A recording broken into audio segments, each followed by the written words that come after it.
Very good evening to everyone. I'm Dr. Prerna. As an executive member of Wincars, I welcome you all to this Wincars monthly clinical cardiology meet.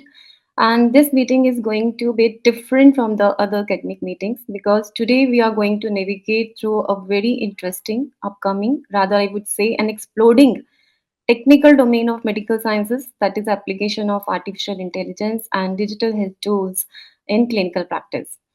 We all know that artificial intelligence has taken a big leap in the recent years from pure research to clinical applications, maybe diagnostics, maybe therapeutics. And in fact, it is a next frontier with a great potential, especially in this era of precision medicine. So, being a clinician, and for every clinician, it's very important to know what are these tools, how it works, what it does actually, what is deep learning, what is machine learning, what is this language processing models, and what tools can be deployed in clinical practice, maybe cardiology, maybe whatever field we are working with. So, for this, I'm delighted to have an expert panel of speakers and chairpersons for today's evening. And to start the proceeding, I invite the organizing chairperson, Dr. Shiba Dr. Chabra. And for the masses and for the majority of us, she doesn't need an introduction. She's professor, Department of Cardiology at Hero TNC Heart Institute, Ludhiana. And for me and for many of us, we have seen her as a torchbearer for whatever task she takes. And this idea of doing artificial intelligence was with Dr. Shiva and Dr. Josna ma'am who gave this idea for this meeting. So over to you, Dr. Shiva. Thanks a lot, dear Prerna, for all the enthusiasm always. And it's indeed a different meeting, as you said today, because as we have themed it, Code to Cure AI integrated healthcare. We all know that how AI is taking over our lives and now is entering into our professional domains in a very big way, which I'm sure that our speakers are going to discuss. And as we use AI, and we know that we have to have it as faithful servant and not really as a great master. We know that we have to remain the masters and utilize AI to the best possibility in our professions, and at the same time taking note that we utilize it in a way that it doesn't harm or kind of overtakes us. I'll not stand between you and the great meetings. I know we have got amazing speakers. I hand over to my organizing secretaries, Dr. Prerna and Dr. Mohanji. Dr. Mohanjit, back again to please take over the first session. Thank you so much. So thank you so much and a very warm welcome to everybody. So let us start this amazing journey of artificial intelligence, which is not, just a scientific fiction anymore. So it is something that we are, using in day-to-day practice. I think artificial intelligence has a huge spectrum.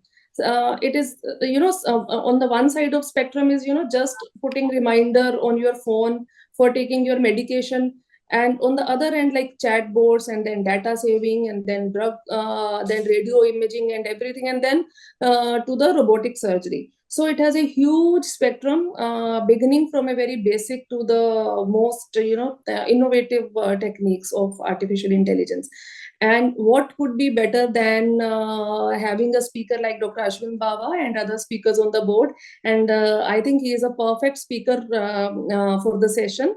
So with that, I first of all I take the privilege of inviting on the board our dear chairperson. So first and foremost is Dr. Jyotsna Madhure, and she is the professor and head cardiology, NIMS Hyderabad. Actually, ma'am, whatever we say, but the true intelligence lies in people like you. You are the force behind all the Wincar and sessions like this. So hats off to you. And then we have Dr. Rupali Khanna. She is professor cardiology from SGPIMS from Lucknow. And then we have our own Dr. Akash Batta.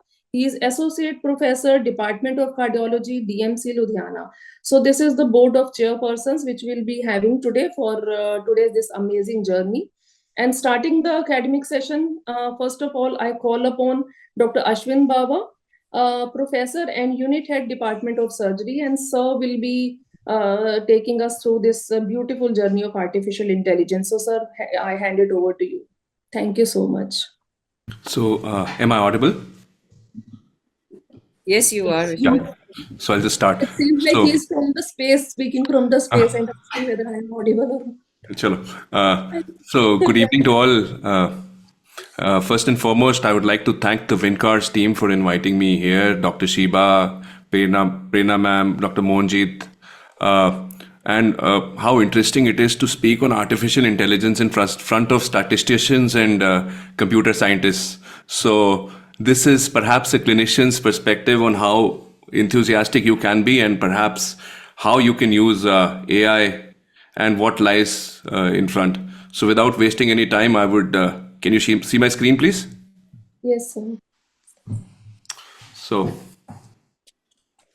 the year is 2022 and our lives have changed forever. So do we all, I can be interactive, you can always speak back. So we all know what this is. Do we all know? Shiba ma'am? Ashwin, you have to tell. Oh, let me just, something else came up. So this is ChatGPT, ma'am. So this has perhaps changed our lives forever. And if you kind of use ChatGPT and all its things properly, you can generate an image like this. So I generated this for Wincars. My talk was Power of AI, Wincars Special. So there you can see a lady's hand and you can see the heart with flowers. Yeah, beautiful. So another one created especially for Wincars using Dali. By the way, I gave a talk about 5 days back at Amritsar. So I created the Golden Temple. I gave a prompt where you could create a beautiful image of Golden Temple. I did, since I'm a surgeon, I thought I'll do it for the OT. I gave ChatGPT the command to create a beautiful image of the OR, never seen before, Victor Van Gogh style, as colorful as possible. This is especially of the Taj Mahal. After this, my wife told me that I think so, Ashwin, you should stop doing surgeries and start selling mobile phone covers. You might earn more money if you're creating images like this. By the way, this is Dr. Shiba. I had this photo of her converted into AI. I might just gift it to her by putting it on a canvas. So I'll be speaking on AI, by the way. I've also joined the Indian School of Business. Parallelly, a class is going on, which I'm supposed to attend at 7 p.m. So I'm doing a healthcare management course. I have no particular disclosures for this talk, but just that I am a tech enthusiast who loves technology and is kind of applying it. This is not me, by the way. So if Times magazine has AI on its cover, it is definitely here to stay. One cannot sleep off when your colleagues are talking of AI. This is by the way me sleeping off, dozing off at non-interesting topics at a conference. But please, as clinicians, remember that AI is here to stay. And it is high time that we start talking on AI, start publishing AI, rather than kind of demeaning it all the time. Since it was supposed to be for cardiologists and allied sciences, a little search on Google, there are like 5 books available on cardiology itself and artificial intelligence. It's not always about articles. It's about books being available on cardiology. By the way, we are going through a phase of narrow AI. Our Siris, our Alexas, and all these, even ChatGPT is just narrow AI. This is just one phase of AI. We are going towards general AI, which gives, transfers knowledge from one domain and, you can use it over other. And we are still far away from that stage of super AI. Dr. Saketa would perhaps tell us better about what is happening. So if you look at what is happening in cardiology, there are AI tools for arrhythmia management. There's definitely imaging interpretation. There's AI in ECG. There's AI for risk stratification. There are NLP models or the large language models which are available. Wearable tech is already based on AI. So let's talk a bit about these LLMs. LLMs are ChatGPTs, the Claudes, and the Geminis, which can be powerful assistants in our practice. They can instantly access vast databases. ChatGPT is not only that it goes off till information till 2021. It is now available, which has web search integrated into it. Similarly, there is it can synthesize complex medical information. There is definitely evidence-based recommendations. You can do risk assessment of patients. You can do personalized treatment planning for each patient. This can help in improving operational efficiency, automated documentation and report generation, streamlining pre-operative planning, enhanced intraoperative guidance as well. So in case you have a difficult patient, we talk about informed consent all the time. I kind of forgot to change these because I'm a surgeon after all. So these are consent forms for procedures that were never taken. We never used to take consent forms for VAC. So simple command given in ChatGPT, we had this detailed information consent form made specifically for this patient. Again, then you can convert this into a Punjabi consent form for your patient who knows only Punjabi. I had this difficult patient a while back, perhaps recently only. So an examination under anesthesia, he'd undergone two Botox and two banding procedures outside. So you can create procedure consent forms specifically documenting a patient's problem. And we can be on the safer side if a detailed informed consent using ChatGPT is taken. I'll take a while to talk about Claude. Do we guys know about Claude? No, no. So ChatGPT is very, very generic, but when it comes to specific scientific information and you need language models to look at PDFs or look at papers, you can use Claude. A part of it is available for free. There is a bar which has an attachment window to it. You can attach any paper to Claude and ask it to summarize that paper. In fact, if you're smart enough, you can ask it to generate papers or slides out of PDFs that you can give it. So it can generate you multiple slides. It can give you exact information. If you ask it to compare three papers and give you tables for it, Claude will do that also. I must suggest everyone to start using Canva. This is a bit of it is AI, but a bit of it is designing and getting better at designs. In fact, I run this workshop for my surgery group. This is called a Smarter. We are AWR surgeons, abdominal wall reconstruction surgeons. So where I teach these tools, AI surgeons, AI superpowers for surgeons, surgical video editing, photography for surgeons, marketing for surgeons, podcasting for surgeons, and other stuff. So these have been designed by me. I did not want to make this talk political at all, but if you kind of download images for a talk online, you will get watermarks. You can see the image on the left. But by using a simple tool called watermarkremover.io, AI uses and kind of removes all watermarks from your images. This is again a friend of mine, one of my mentors in hernia surgery. So I gifted him this painting using a tool called Lanza. I did not want to boast of books that I've written, but these books were written in an era when AI was not available. So this is a hernia surgery help book, and I did a similar book for gallbladder surgery. The reason of putting these books here is that if you have these LLMs, I gave a command to ChatGPT. I put in my PDFs of both these books. I told ChatGPT that you now know my writing style. Can you make a similar book for hemorrhoids? Or can you make a similar book for fistula and ano? ChatGPT came up with a response that would kind of amaze me, that it had copied my entire writing style and my book style and gave me a book in, say, 7 minutes, ready to be published. Again, you can screenshot this. You'll not be able to use this tool directly. This is open evidence. This is by people at Mayo Clinic.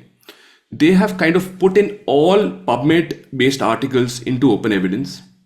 And open evidence, if you ask it a research question, it will give you a paragraph or 2-3 paragraphs on that particular topic. And it will give you exact references from PubMed that you can use for your papers.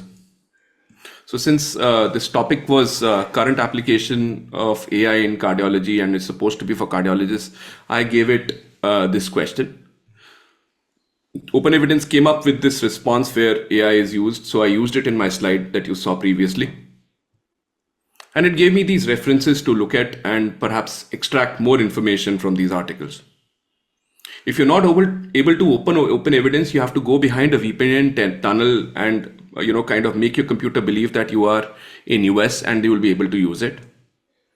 And what amazes me is that open evidence, you can ask it clinical questions. It can do workup for you and give you guidelines. It can give you interactions. It can be a risk calculator. You can create educational content. You can create patient care support, perioperative precautions that need to be taken, and plan treatment as well. Another interesting new tool that has come up is Consensus. Consensus is easily available and is accessible in India. You can just go to consensus.app for it. And you can ask it research questions. For example, I asked it a question that recurrences after hernia repair. It's given me this article and it has references attached to it. So I asked it a so-called cardiology question, a physician's question: do GLP-1 agonists provide renal benefits for diabetic patients? It's come up with this response and it's come up with these references. And you can see on the right, it says yes, that there are articles that agree with GLP agonist benefit for renal patients. So these tools are readily available and you can use them for your research. Google is getting replaced. As I tell you, you need to have an account on Perplexity. Ask it any question that you usually ask Google. It will do the research that you usually do on Google, come up with a response for you with references attached. Please do not look at questions that I ask. You can see them on the left. So give me 50 evidence-based one-liners for a surgical site infection talk. I was looking at my credit card charge or something like that. So you can ask it any research question or any research that you want to do. You can use Perplexity and you can use it for multiple things. You can use it for academics, coming up with quick articles for the general public, coming up with blog posts. You have these assistants which are readily available, free of cost to a certain limit, and start using them. Very interesting tools that have been coming up in the last 2 months. One is Notebook Large Language Model. What you see on the screen is my work being done for my MBA. This is a separate sort of thing, but you can add your resources on the left. My cursor is not working, so you can add multiple PDFs to this site, and you can ask it multiple questions. It can make a study guide for you, frequently asked question book for you, a table of content book, even can make a podcast for you that you can publish on YouTube. So we all Google Scholar. There is a very interesting extension of Google Scholar that is available on Chrome extensions. You can add this. And once added, you search for any paper or a PDF in Google Scholar. It will open this as a table of content on one side. There is an AI sort of icon on the second thing, and it will give you summary, which is live and available for use. Another interesting tool that came up on this 12th of December is Google Gemini Advanced with Deep Research. So if you are planning to write an article for cardiologists, for all useful apps for cardiologists that are available on the App Store and Play Store, you kind of give Google a prompt to analyze it. You can see it analyzing the results here. It is researching websites from that. See, this sort of work you cannot even think of doing. So it's kind of looked at 50 websites and analyzed results and came up with a report I'll show you the result here. Let me just click on this. So the report comes in Google Docs.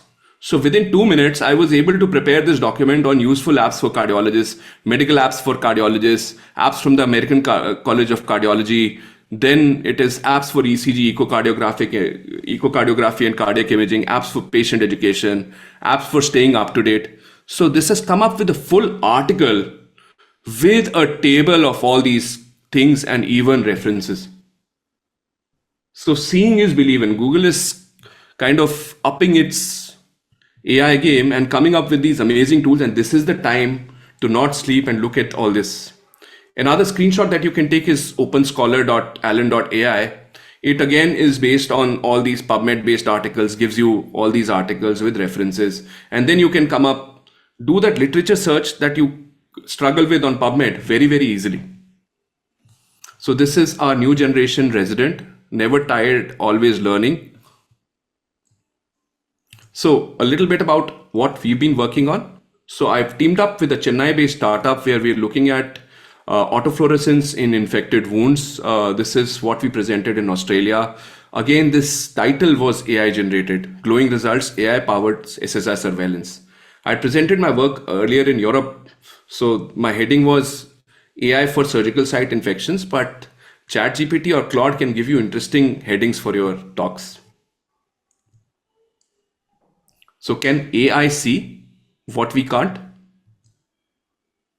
So been working with this device which gives you fluorescence in an infected wound. So they've taught the AI algorithm to read gram positive as red and gram negative is green. They say that in an infected wound, the bacterial cell wall reacts differently to UV light, and this is what has been taught into the AI algorithm. Since this is not a scientific talk, I just wanted to see these brilliant AI images and one of those practical applications of AI that we've been using in our surgical practice.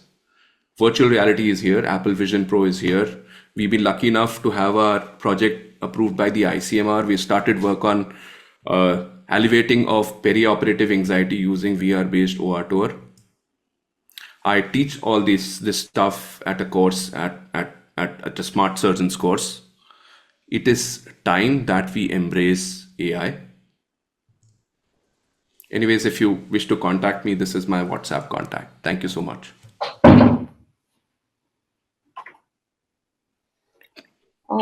Thank you so much, Dr. Ashwin. That was truly very engaging, and I will say it was AI powered presentation, and so many tools that you have told us, which were new to me. Every tool was new to me, and honestly speaking, we were not using this tool till now. So I think we at Wincars can have a list of all these tools, what you are using it, and what is the function of each and every tool, so that we can start. At least we should start from something, so that our presentations and our research work, especially the title part that you told, and what kind of research we want to see, rather than looking for the PubMed and these kind of the tools, they will be providing us more and more data. So it's basically all about the data, say how this data is tackled by the different tools and providing the access to the healthcare providers. So I will request our worthy chairpersons, Dr. Josna ma'am, Dr. Rupali, Dr. Akash, to give some insights about this. Yeah, it's a really amazing presentation and amazing images. And thank you for giving the Wincars a few of the images. What I request the chairperson says, at the end, we wanted to have a 15 minutes of the discussion. So can we have the comments and the questions? I have the two questions to him. Then already when he's presenting, I was thinking multiple. I thought I would cut shout to the two questions. So now we will finish our presentation so that we can have the elaborative discussion. Is that okay with you all? Yes, ma'am. Sure. So we can have a panel discussion later on, and along with the question answer sessions from the audience link also. To take the proceedings further, I invite the next speaker. Our next speaker is Professor Mulli Rao. He is working as a professor in Indian Statistical Institute, Hyderabad, and I have talked to him for the first time for his consent and participation for this meeting. And during my first talk, he told me that he has taught many of the doctors, and I was thrilled to know that Dr. Josna is also taking classes for him also. So it's a huge honor and privilege to have you, sir, Dr. Murli, sir. And he will be talking on AI, a powerful healthcare enabler. So over to you, Dr. Murli. Just I wanted to add one word because he is my teacher. I wanted to say that I learned the statistics from him. And at the age of the 50, I joined in the statistics to learn the methods to learn about it. Thank you. Thank you very much, Dr. Murali, sir. Please go ahead. Thank you. Am I audible to all of you? Yes, you're audible. Okay. Good evening. Good evening to all of you. Good It's my honor to be here. Thank you very much to the organizing committee to invite me to give a talk. It's difficult. It's difficult to teach doctors, that to cardiologists. So let me try my best to whatever extent I can do it. So let me start sharing my screen first. Please let me know if you are able to see my PPT.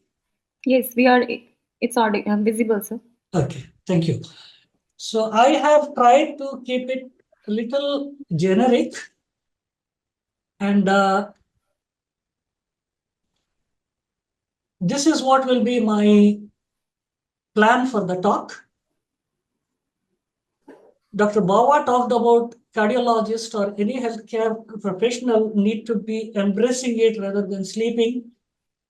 Primarily because of this challenge, I will take you through a small example of a heart disease to help you understand how these algorithms work. What is behind, if we are talking about ChatGPT, what is behind ChatGPT? I will take you through a couple of applications, also give you a little bit of caution. And let me take a disclaimer right away that I have no experience or expertise in the area where the doctors are sitting in front of me.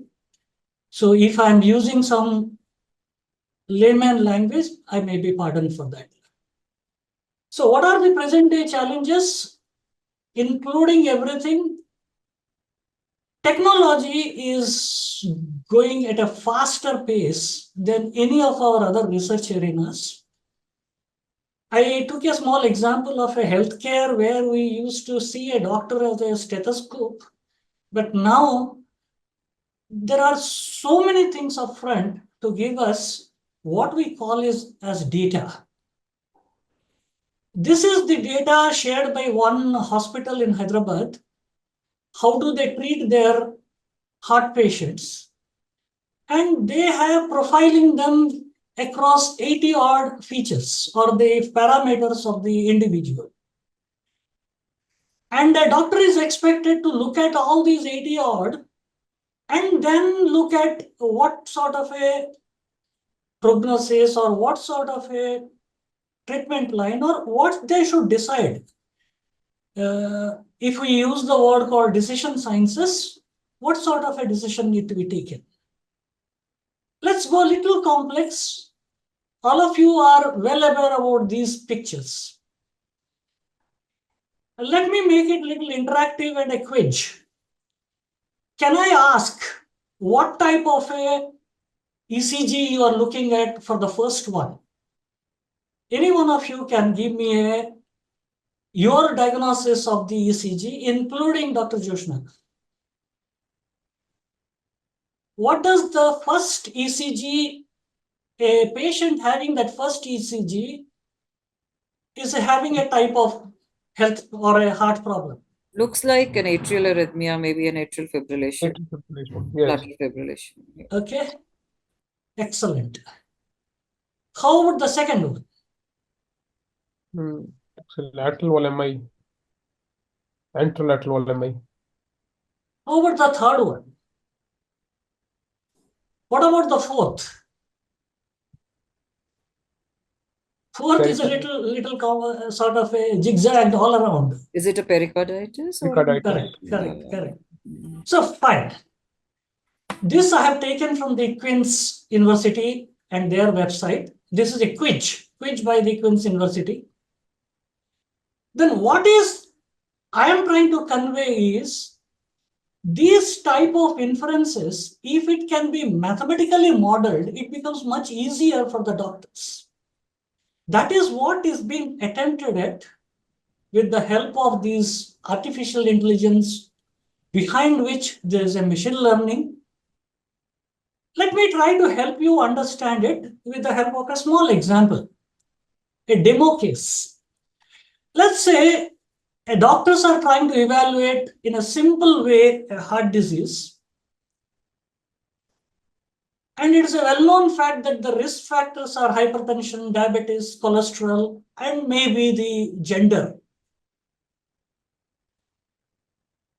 If these are the 4 risk factors and I have 10 patients in front of me, and I have their characteristics or they have their presentations with respect to hypertension, diabetes, cholesterol, gender, and the heart element. Given this knowledge, how can I make a machine learn this? Because this is what I told, that there is a need to make a machine understand it. So how to make a machine learn this? So what sort of an algorithms we normally use? I'm making it pretty simple. First of all, you can ask a question, if a person has got a hypertension, then how many of the hypertension people are available in this group of 10? And how many are having the heart disease when they have a hypertension? So there are 40% are there who are having hypertension. Among them, 75% are exhibiting heart disease, whereas 70% are not exhibiting heart disease when they do not have hypertension. This is the crux of what we call it as machine learning, or beyond that, what is it called as artificial intelligence. The type of artificial intelligence which I am talking about is slightly different from what Dr. Bawa has tried to explain to all of you, which is called as large language models, or they are called as linguistic models, where we use an association theory, where if there is a word, there is a sentence, what will come afterwards? And these algorithms start churning it, and they throw up all that papers or summaries or whatever it's possible the algorithm is tuned for. What I am now trying to help you understand is a machine learning algorithm, how it is developed or how it works. So if you have for hypertension, same questions can be asked for the diabetes, the cholesterol, and ultimately it turns out to be something called as a decision tree. All the doctors you are expected to take a decision. If a person is having hypertension, if he is having cholesterol, if he is male or female, what is the chance of the person becoming a heart patient or his heart is at stake? So what you are looking in front of you is something called as a decision tree. That is the basic of any artificial intelligence journey, a machine learning algorithm. Now let me try to show you, if time permits, I do not know how much time will be there. I will try to help you. There is a free tool available. All of you can use it with very nicety to churn the data what you have and come up with some helping line for yourself. So this is what is a tool which I use. It is an AI tool for the purpose of coming up with these finer inferences. Here there is an algorithm which is called as a neural networks, which turned out to be the best. If you look at it, all your doctors are well familiar about the p-value. What you are seeing in front of you is something called as 1 minus p. There are certain measures were called as area under the curve, the accuracies, the F1s, the precision, the recall, the McIntosh correlation coefficient, but let us not bother about the statistical stuff. But what it tries to give us is which algorithm is the best, which can tell me how to detect a heart disease, and which is the most prominent or the dominant among them, which leads to heart disease. And once the algorithm is ready in front of us, we can start making predictions. We have new patients, let us say KLM, and we have their hypertension, diabetes, cholesterol, and the gender. We can predict whether that individual is prone towards a heart disease or not. So this is a dummy or a created or a synthetic example. Let me try to take you through some real life examples. Start with the first one, which Dr. Joshna and her team came up with during COVID. They tried to look at how the doctors are responding. Can we look at a machine learning algorithm through which we can predict the stress of the doctors? And it is published in a journal. They were kind enough to include me, but I did only a little bit of analysis for them. Beyond that, it is their effort. The survey included around 1,000 doctors, more than 1,000 doctors, and they were asked questions on this, including their basic information like age, gender, experience, sector. While treating the COVID patients, what is their extent of stress? How worried they are when they are treating them? How much they are able to sleep and so on. Let me not read them out. So this is the sample data. In a scale of 5 scale, they have used it. We have tried to reduce them to 3 for more succinct analysis. And this went through again all the modeling. One very sort of a widely used and nice algorithm, which is called as random forest, which tried to do a nice prediction model for it. In any survey, you cannot expect more than 85%, which is pretty good when we are looking at a survey-based modeling. And here, anxiety turned out to be the top. And using that model, if you look at some doctors, and if we start giving their inputs, then we can find that a couple of doctors or 4 doctors are trying to exhibit a higher level of stress while treating the COVID patients. Actually, I was of the opinion that at the time, if we could have developed one app in which a doctor feeds his or her at that day status, there is no harm in a doctor trying to say that, let me pause off because at this moment in time, my decision making may not be the best. I am at a stressed condition. There is no harm in looking at that type of a artificial intelligence app or a application. This is what I was showing you the other time, a Hyderabad hospital treating COVID patients. They tried to asked me to help them in modeling it. So this is the data. And again, in the similar manner, there were around 360 heart patients. And this was modeled. I'm not going into the deeper part of it. Again, in the similar manner. And it can be predicted whether that person will survive through all the journey of treatment and all procedures which the doctors can plan for based on the learnings the machine is trying to have it with the cases of these 360 or 360 odd patients. Let me finally take you towards what hope our professor from IIT will be able to give a little more. He's from computer science, which we call them as doing a little bit of deep learning or a computer vision.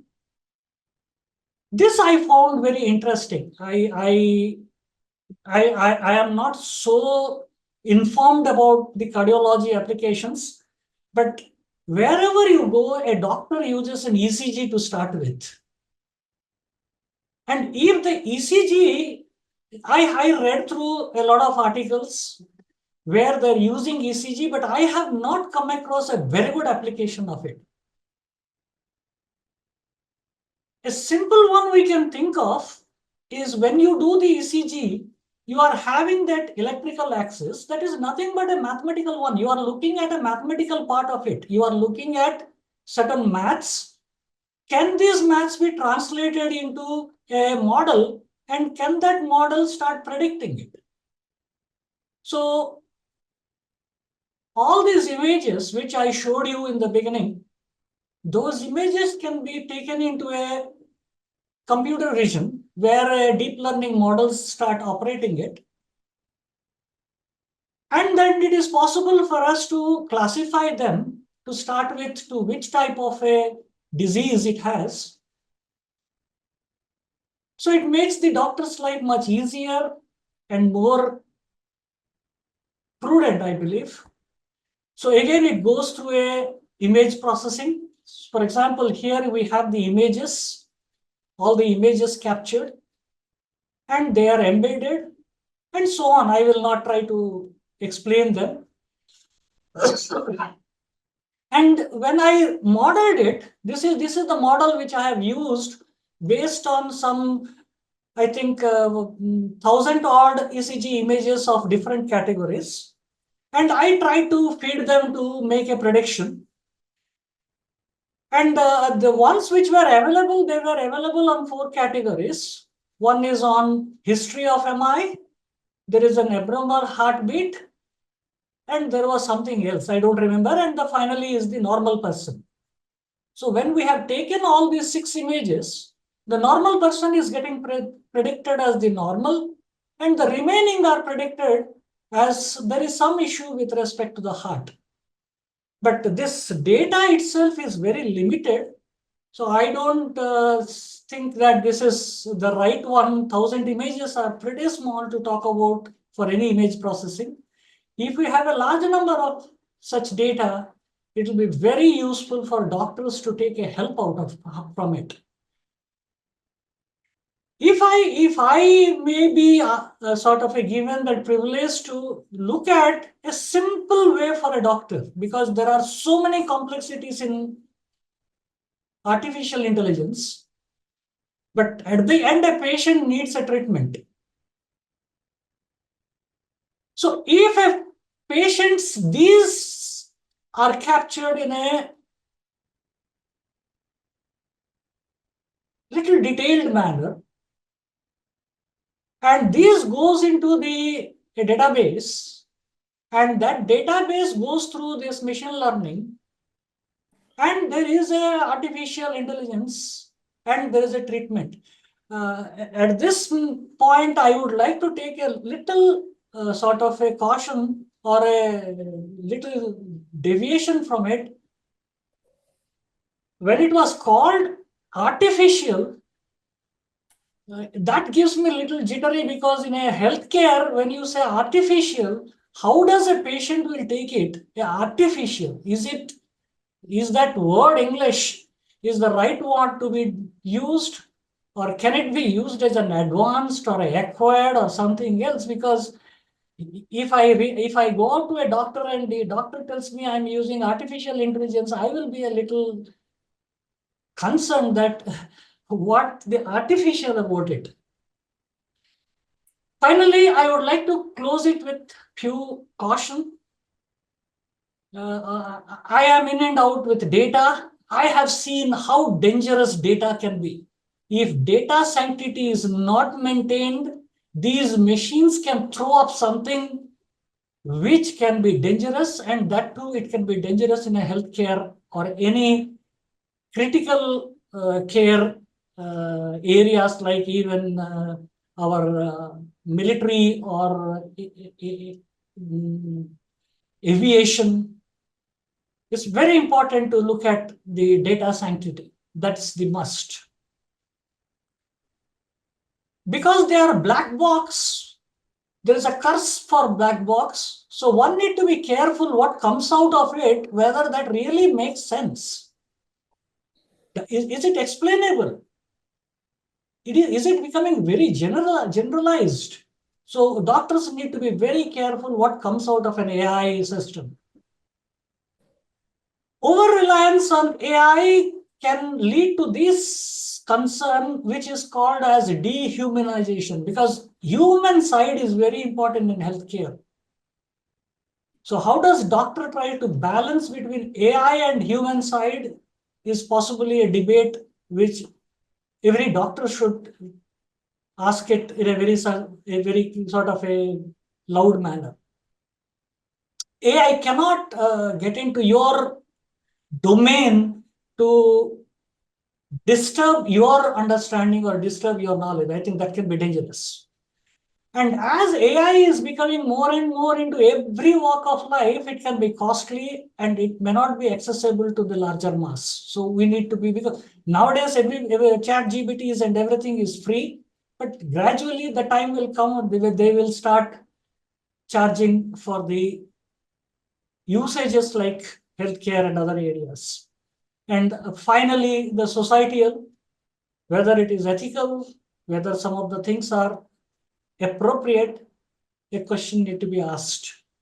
And my take at the end of it is, for any doctor, AI is a tool. It cannot be your prescription.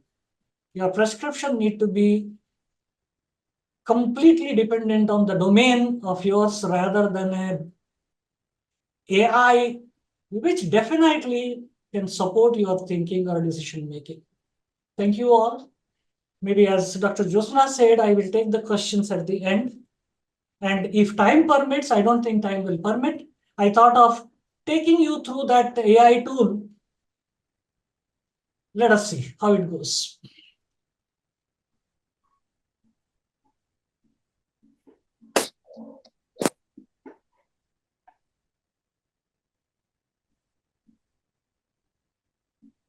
Yeah, I have concluded my talk. So, yeah. Okay, so thank you so much, sir, and definitely thank you for a very envisioned lecture. And I think we will take up the questions at the last. Correct. Just one input, actually, even I was not very much aware about these terminologies and all. But since my son, he is pursuing his BTech degree in Thapar, and one of his projects where I was helping him with the data, EEG data, and then taking this data into EEG waveforms, and then predicting the likelihood of developing bipolar disorder. Correct.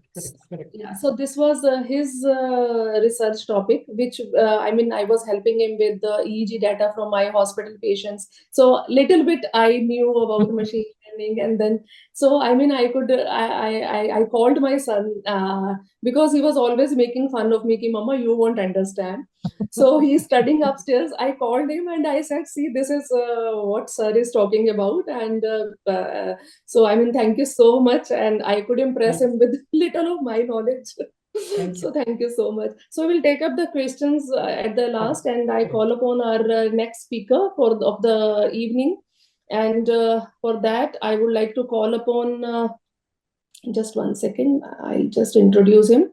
So the next speaker is Dr. Saketa Nath Jagallapudi, and he will be talking on generative AI models for counterfactual translation. And I would like to introduce sir. He is Associate Professor, Department of Computer Science and Engineering, IIT Hyderabad, very prestigious institute, and we look forward to listen to you, sir. So over to you, sir. And one more additional word about Dr. Saket. He is my most intelligent nephew. Oh, so it was about Dr. Saket. I've heard several times from you, ma'am. Yeah. And we had the pleasure of listening to him also, I believe, in the He WCC. delivered a lecture in our Yes, WCC. that was really amazing. That is how we initiated our WCC in 2019. Thank you, sir. Thank you. So I'm not sure about the intelligent part, but yeah, I am her nephew. So, so you're able to see my screen? Yes, sir. Okay. So I thank the organizers for giving me this opportunity to talk about generative AI models, in particular so-called counterfactual and translational models. So let me begin by a brief timeline of AI models.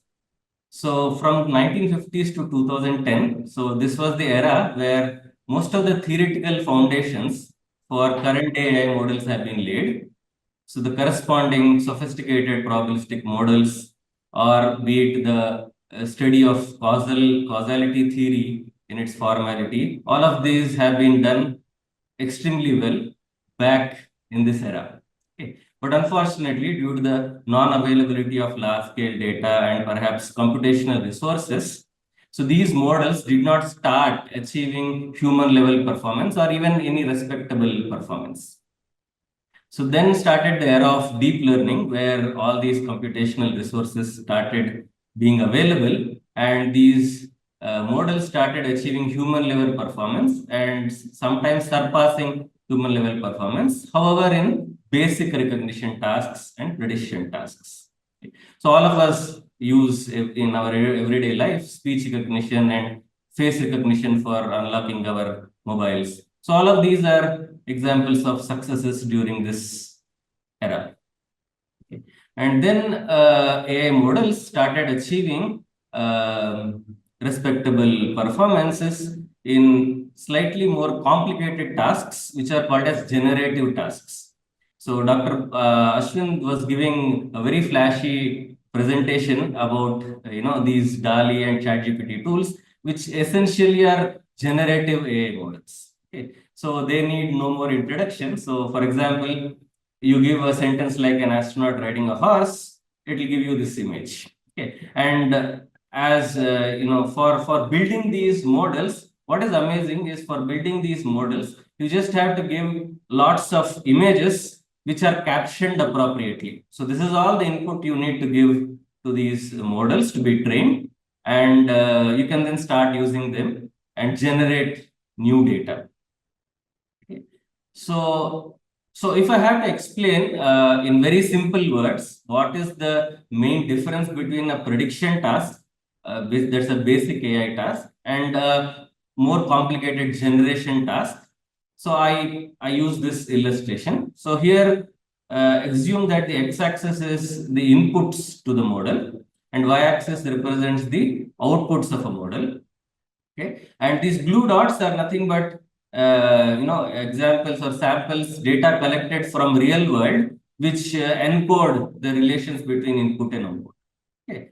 Now, in typical prediction tasks, the essential goal is to learn to estimate this red function. Okay, so this red function, as you're seeing, is nothing but something like an average function, right? So it's just like a mean function, right? So prediction tasks are merely trying to estimate this mean given a population data.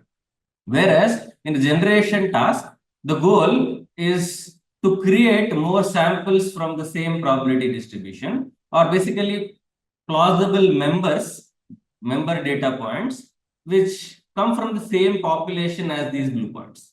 Okay. And things start becoming interesting when you talk about conditional generation. For example, I can say at 0.6, so in the example of images, 0.6 could be some sentence like astronaut riding a horse, right? And then if you look at, if you generate samples, it will be generating samples from the population corresponding to this sentence. That means you'll get images which correspond to the meaning behind the sentence, which is an astronaut riding the horse. Okay?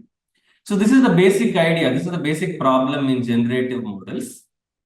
So as you are saying, it's a more complicated task than simple tasks like prediction or recognition. Okay.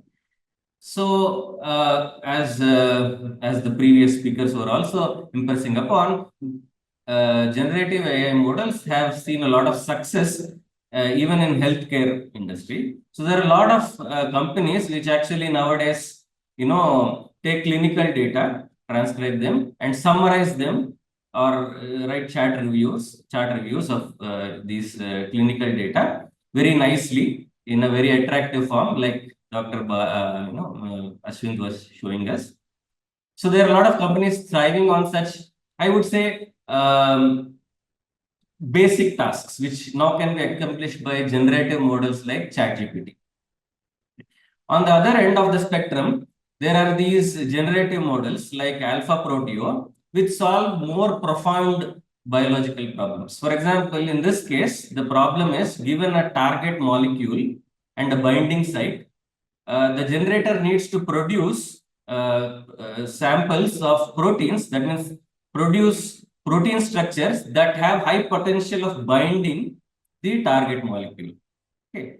So these are nowadays done. I mean, so there are many companies which actually use generative AI models to automatically produce a large potential binders, a set of binders, protein binders to target molecules. And further AI tools will help these to summarize this large set of molecules into a smaller set of highly potential binders for the target sites. And using wet lab experiments, you can confirm these binders. Right. So tools like Alpha Proteo, which are essentially generative AI models, are starting to become a part of drug discovery process. Okay. So like this, from a very low end application to a very far reaching application, generative models are being used in healthcare a lot. So what I want to share now is some work done at our lab where generative models are taken to slightly next level. So you can use them for so-called generative interpolation problems and counterfactual problems. Okay. So let me give a brief introduction of these through a biology example itself. So consider the problem of studying drug response. So maybe there is a cancer drug and you want to see its effect on cells. Okay, so how the treatment affects the cells. Okay. Nowadays, with single cell RNA sequencing, which is a high throughput technique, you can analyze multiple genes at a time, right? So here is an illustration. So on the x-axis, you have various genes, and the y-axis is the time of study. So whether it is after day 1 or day 2 of administration of the drug. And in each row, you have the expression levels of genes. Okay. So the bigger the dot and the brighter it is, the more number of cells the genes is expressed at a higher level. So using such single cell RNA data, so we came up with the interesting generation task. So the data set was as follows. So the data set studied cancer drug givinostat administration at different dosage levels, 10 mm, 100 mm, 1000, 10,000. And at each dosage level, the gene expression data for few treated cells was available, and data for few untreated cells was available. And by gene expression, I mean the expression levels of some 1,000 popular most affecting genes. Okay. So this was the data set we have taken. And one interesting generation task, which could be of interest to biologists, is for any new dosage level, for example, 5,000, which was not clinically tried, can you generate the gene expression data for the corresponding treated cells? Okay, so this is a generation task which is well in the purview of current state-of-the-art generative models. However, these classical models have restricted applicability in this particular problem because the number of dosage levels observed from clinical data are too few. There are only 5 examples of dosage levels, right? So from this, it is very hard for the generative models to generalize and start producing very accurate expression levels, gene expression levels for a different dosage level. So the alternative we came up with is so-called generative interpolation. So the idea of which is being shown in this illustration. So consider this first row. So here the blue, so the x-axis is gene expression level. The y-axis is the percentage of cells having a particular gene expression level. And this is for a particular gene. So the blue is nothing but some kind of a distribution of cells which are untreated, say. And in the bottom row, the red distribution is nothing but the gene expression levels for the same gene, but treated with, say, 10,000 nm dosage. Okay. So for the convenience, this red is also shown in a faded way in all these, so all these you see the red and you see the blue in a faded way, right? Now what interpolation aims at is, look at this middle row. So it is kind of a geometrically meaningful interpolation of these two populations, right? So here is the blue population shaded and the red population, which is again faded. But this purple population, which you are seeing here, the purple distribution, is some kind of an interpolation, a halfway interpolation, right? So this can perhaps be interpreted as the gene expression levels, which could be at a dosage level 2000, maybe something in the middle, like 5000 nm, right? Similarly, for other dosages, you can perhaps do some interpolation, right?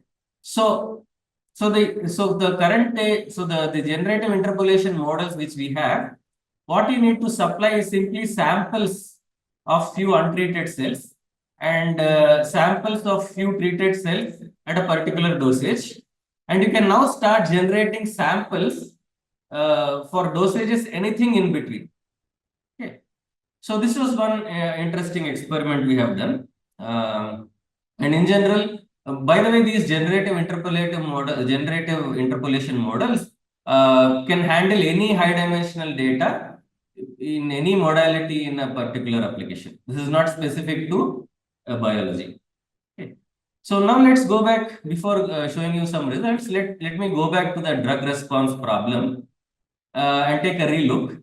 So all of us know that drugs, perhaps different cells respond to drugs in a different manner. For example, abnormal cell may respond differently and a normal cell may respond differently. And in fact, you may want the normal cell not to adversely respond to a drug, cancer drug, right? So what is perhaps more insightful in a drug response study is a cell level study, not a population level study, right? So what I showed previously is a population level study, right? Now, unfortunately, the truth is the following, that the single cell RNA sequencing is destructive in its nature. That means if you take a cell and analyze it, the cell is destroyed, right? So no way you can again analyze the same cell, right? So what you actually have is such a sparse data, right? Where untreated cells, if they are studied, they cannot be studied for any other dosage level. Similarly, if cells are studied for a particular dosage, they cannot be studied, of course, for any other dosage, right?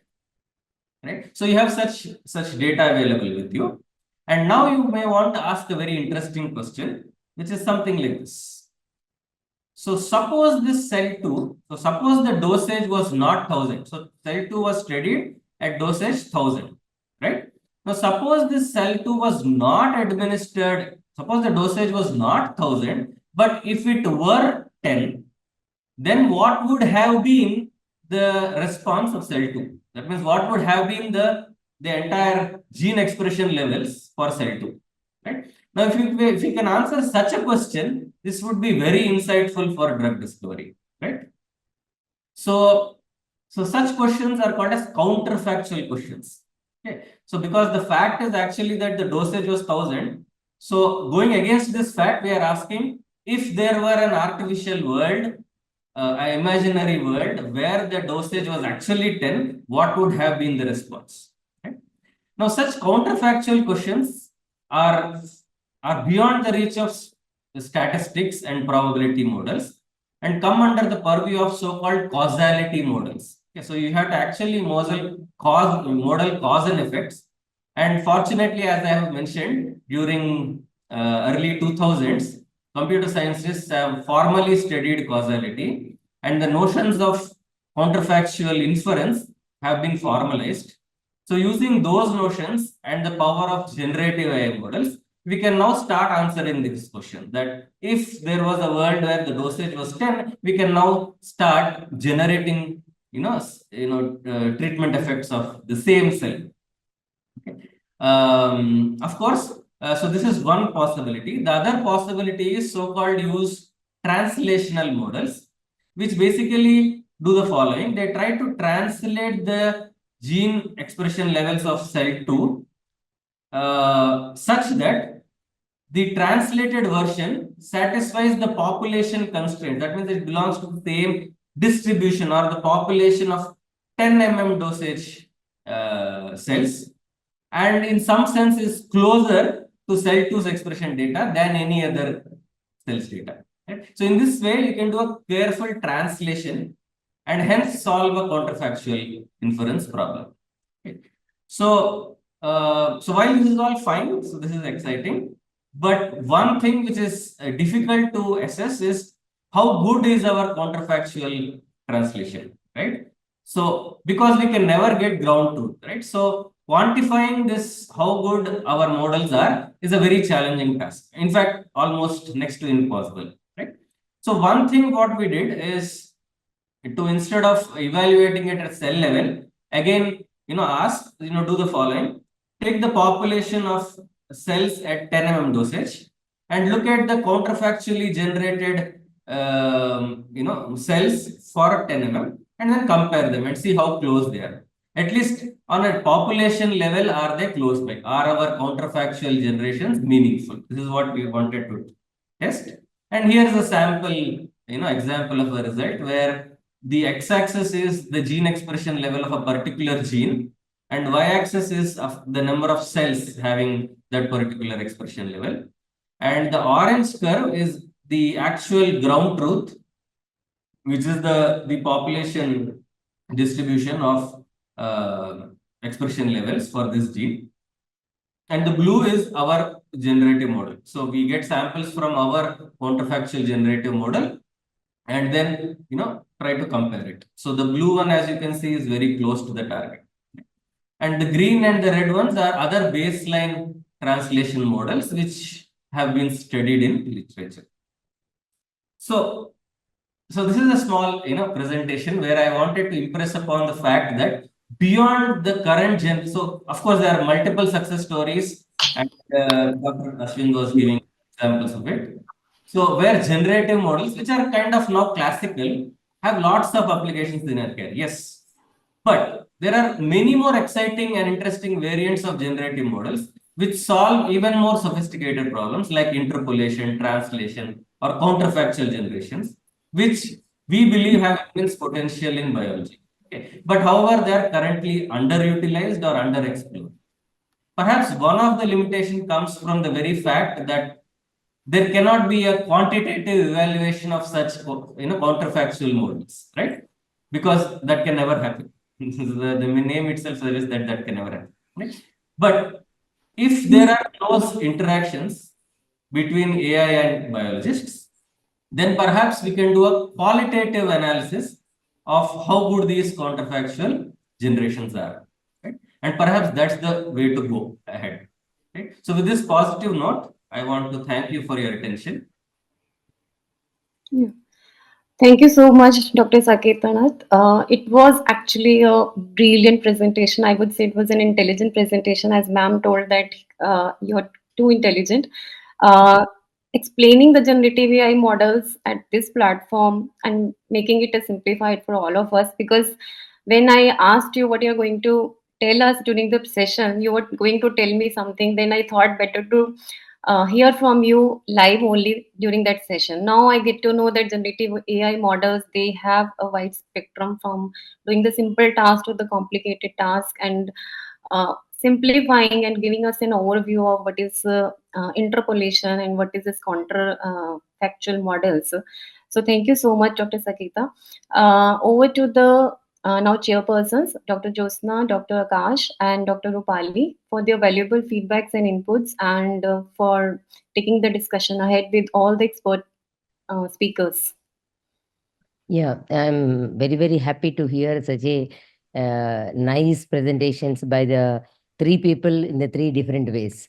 I can compare the new car purchased and is driven by then Dr. Baba very grandly, and the other two people made the engine how to the work and how best we can improve, how to work is told by the Dr. Murli sir, and how best we can use it is told by the Saket. That comparison I can do it, and which are not imaginable things are the can be the thought of it. So actually I thought of the research when I talked with Saket. So unknown things can be the how we can really predict about it. I have the two questions. One question to the Dr. Baba. That is because I am the concern about our journal publication. We all the times when we write the manuscript, we ask them whether is AI assisted or a supported submission.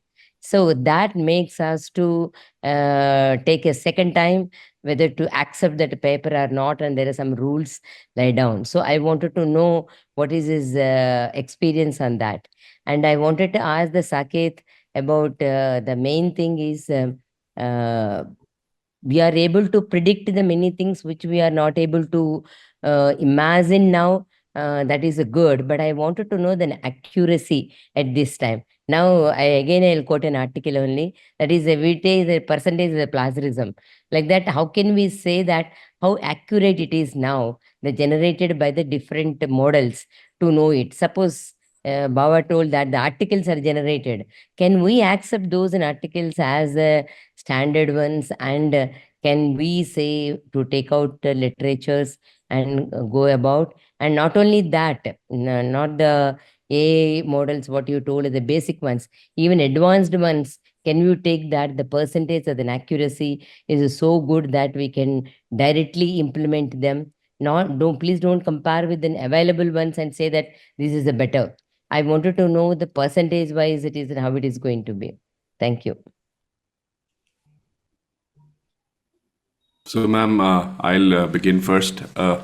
Firstly, one has to be very, very careful about how you're using AI and all these large language models. If you kind of give AI a command directly that give you certain references for any sort of disease, and it will generate, it will hallucinate, come up with references that would be totally inaccurate.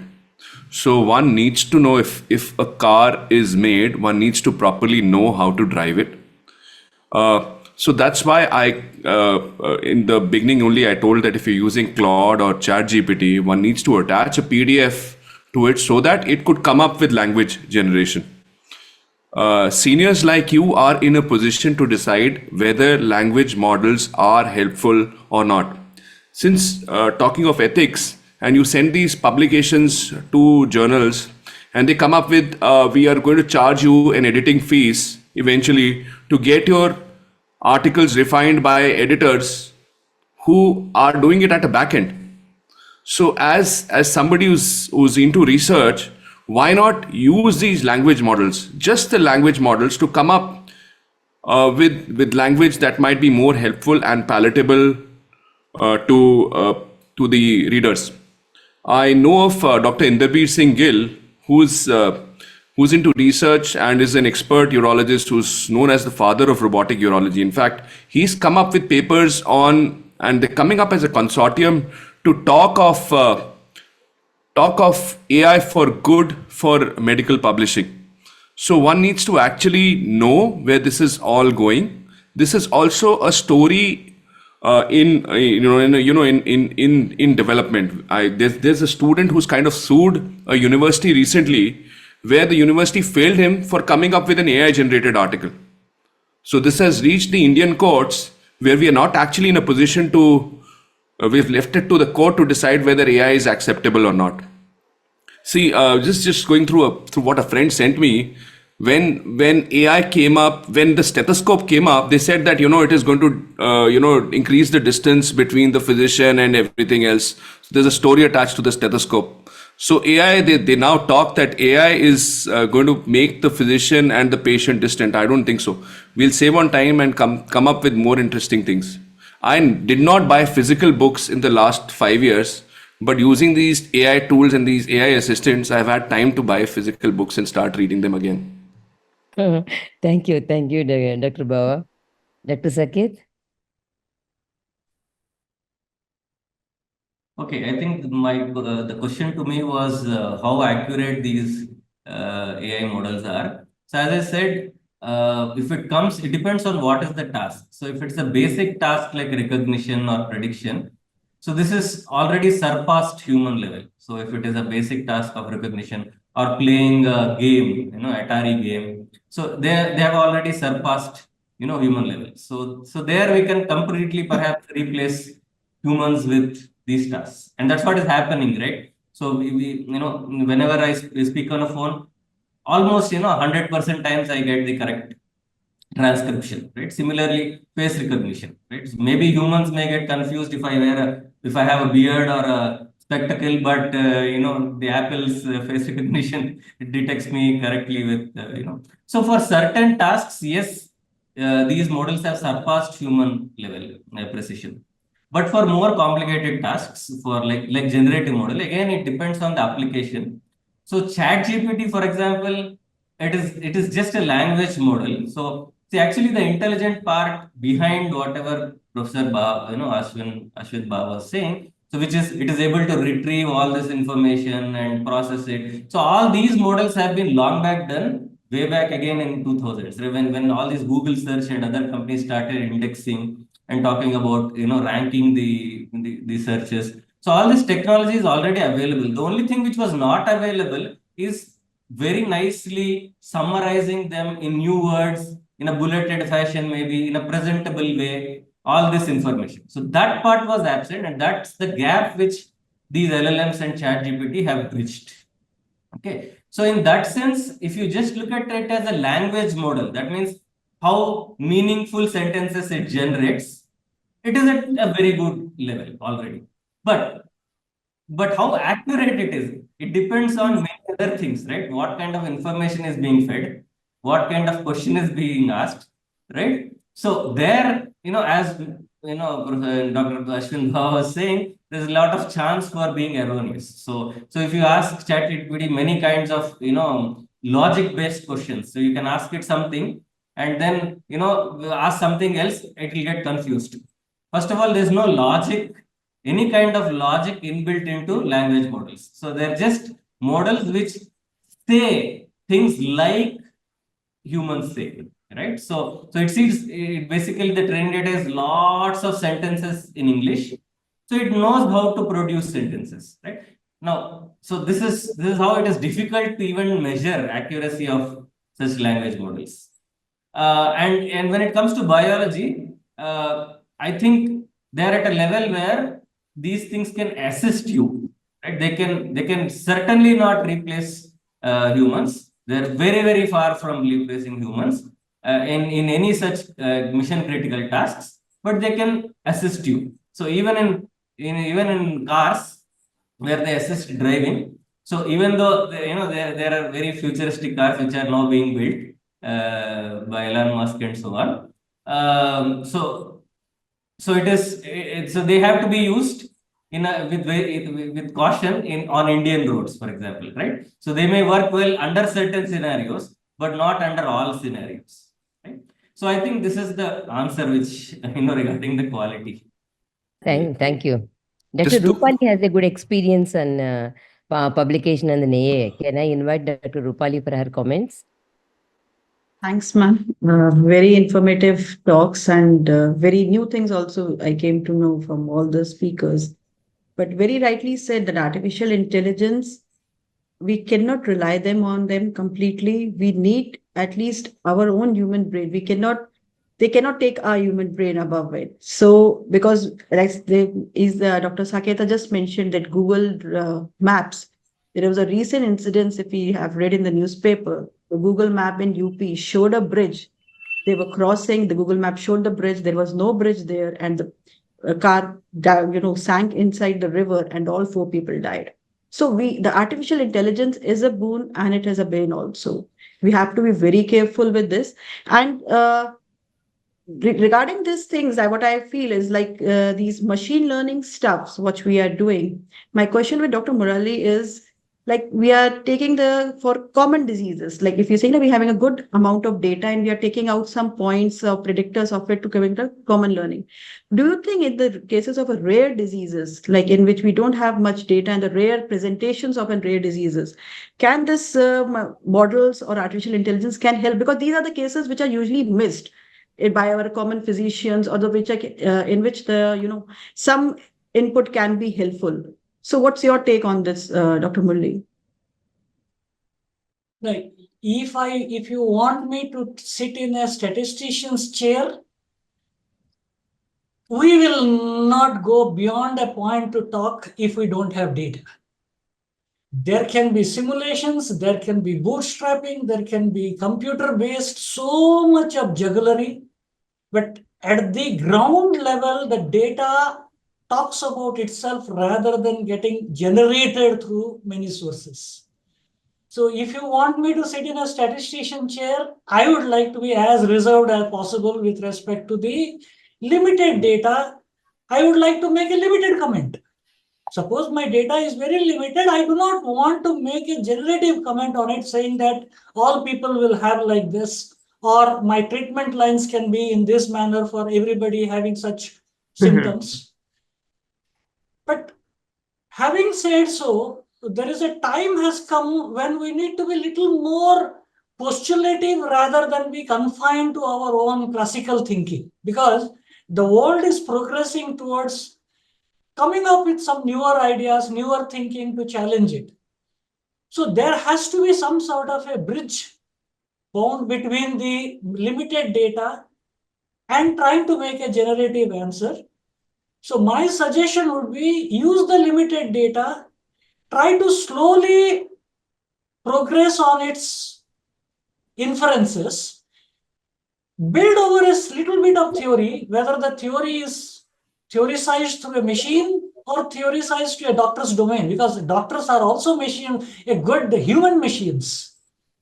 All along the world, we have been getting treated by doctors fantastically. So we don't need machines to treat us. But having said so, these data definitely can be taken inside a little more of bootstrappings or a little bit of assuming distributions, generate few more samples out of it, and then start talking in a little more generic way.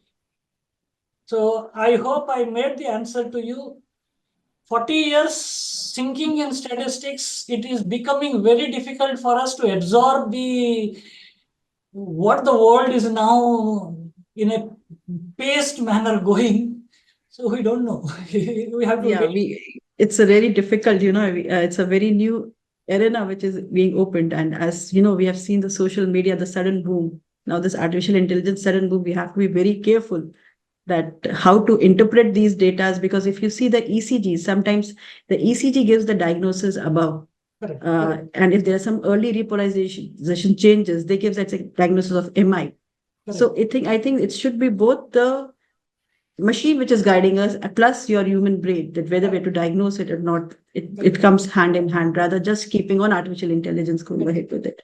My take will be like this. My take will be some of these type of very specialized areas, like a healthcare or an aviation or a road safety, like a automated car, there has to be a boundary drawn between what the AI can really provide us, what at some point in time the human has to take a call rather than the AI giving us the final judgment. So there has to be a little bit of trade-off that is needed.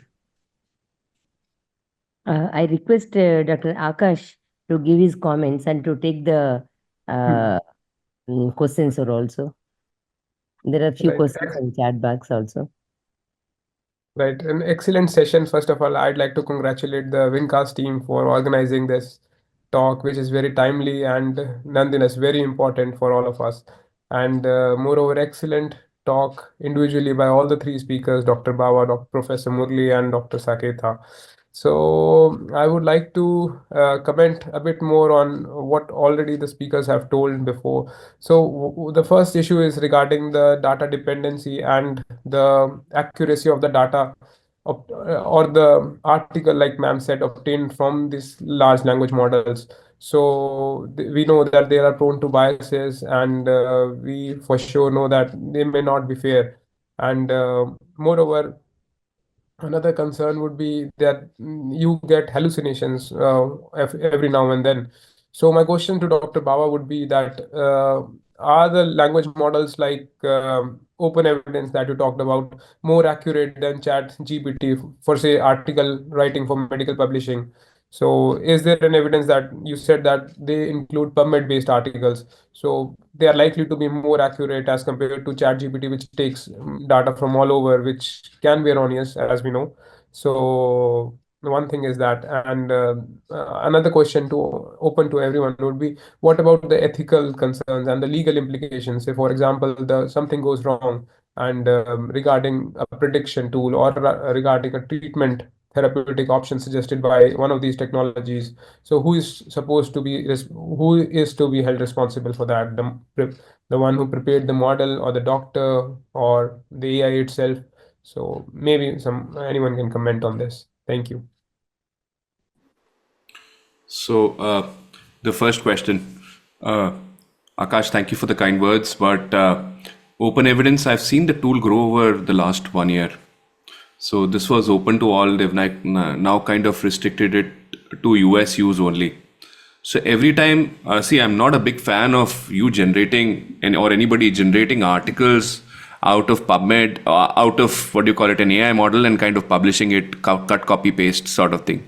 So, I mentor a lot of med students, and I tell them to use this for your literature search only.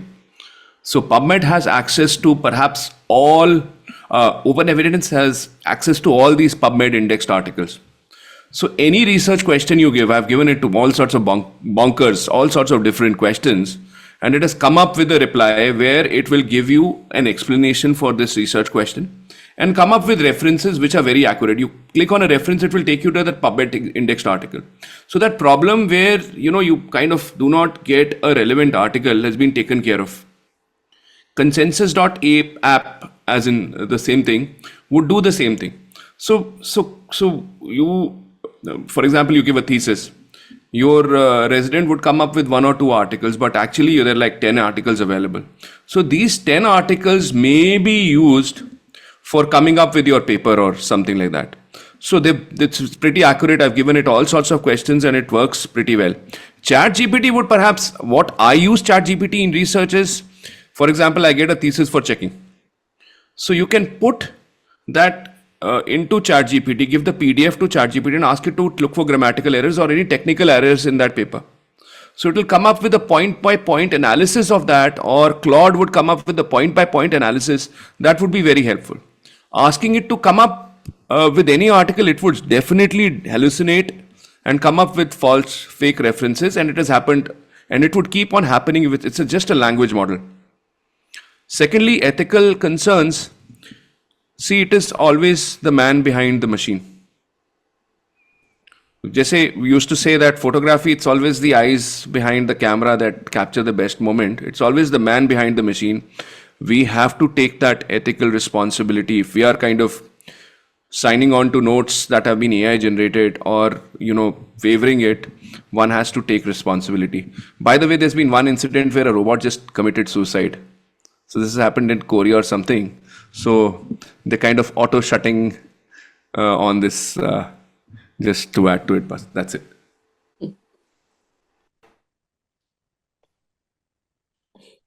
Yeah, even Akash, I feel that the doctor has to be responsible, even though the AA gives us some time of the treatment and he implies and it is found to be the wrong, is the doctor's fault. So it has to be the responsible person who is implementing it. Right. So just to add to this, so currently India, it seems, has no laws regarding these, and IIT Madras is taking a lead in these, especially Professor Ravindran is taking a lead in kind of helping the government to frame laws regarding AI and its corresponding ethics, and so all these things are being framed, but maybe it'll take quite some time to actually be enforced. And So, a very recent article has been published on ethical issues, which are, in Science Direct in the Canadian Journal, which talks of how the regulatory steps are needed to be taken for ethical issues of AI. In fact, when I was reading about AI, all the interest that it was generating, it started with probably Alan Turner, who's considered to be father of AI, I read. And he actually wrote a book called as The Bomb. And there he unfolded the formula which was used in the World War II for the German harmonies, and this is how they started saying that machine starts thinking, and that was where the ethical impacts and that it can have on society at large came into being. So I'm just sharing that article in our Wincars group also, and with you also in our groups, so that we can go across and look that how regulatory bodies are now needed for the AI control. A similar question is there in the chat box that has been asked for by one of the active member of Wincars, Dr. Sunita. She has asked, what are the prerequisites to take AI-based projects? And the second question is, what factors can cause bias in AI generated prediction outcome? So I think is regulatory, already answered. yeah. Probably we can conclude. Let me just make one statement with respect to ethics we are talking about, or the whole euphoria about AI. This is my take, can be debated, can be challenged. There is a static, there is a dynamic. Like as Saket has said, my face is static. There can be changes in it, but the pixels which it is picking up on a static. It is able to frame it, it is able to predict it. But when I'm looking at a patient, it is dynamic. The behavior of a patient, the way he responds to certain treatments. So when we look at generative AI is primarily on language models, and they are on English, A to Z. A to Z are static.